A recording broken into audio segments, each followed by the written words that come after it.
Hello, good evening, everyone. Today, I will be talking about the power of ordinance in polity. So, first of all, I will tell you what is the definition of ordinance. Like when the parliament is not in the session, then if president wants to make some law, then he can make a law by himself by using his discretionary power. So by using his discretionary power, he can make law. That is the temporary law only. So that law is called ordinance. It is basically a law. Now, how long this law is valid? So this law has been made when the parliament is not in the session. So once both the houses of the parliament will come into the session, then it is the responsibility of the president to pass the bill which is related to this ordinance in both the houses of the parliament at once, and it has to be done before the 6 weeks. Like if it has not been done before the 6 weeks, that ordinance will be cancelled, or it will not be followed after the 6 weeks automatically. So its validity will automatically go down after the 6 weeks. So if and suppose if the bill is passed in the parliament from both the houses in the 6 week, then it can be followed further.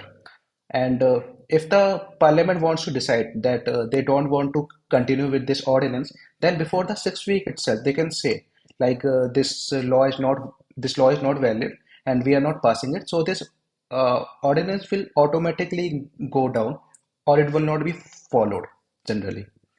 So it is the power of the president to pass the ordinance, but it has to be done by the advice of the prime minister. Suppose a prime minister has advised to the president that I want to make this law and the parliament is not in the session. Now what to do? So president can advise no, no. The prime minister can advise the president directly, and then the president has to make law. So this is at the union. Same thing happen in the state also. Like chief minister, they can advise the governor of the state and can say that I want to make the law, and our state legislative. It is not in the session. So you pass the ordinance, and the government has to pass the ordinance because the government is binded to follow the advice of the chief minister. That is written in the law, which has been done by the 44th Amendment Act in the Indira uh, Gandhi Raj. So this is for the ordinance of today. Now, what is the difference between the ordinance at the union and the ordinance at the state? So, ordinance at the union,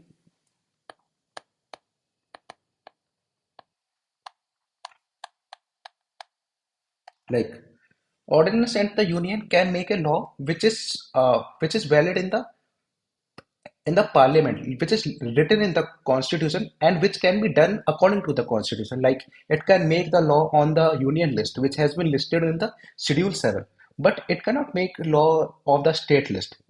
A similar thing is valid for the state also.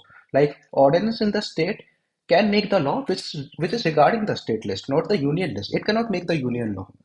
So this is the difference between the ordinance at the union at the and the ordinance at the state. And ordinance at the union is made by the president, and the ordinance at the state is made by the governor. And the other things are like, yeah, that's all. Thank you.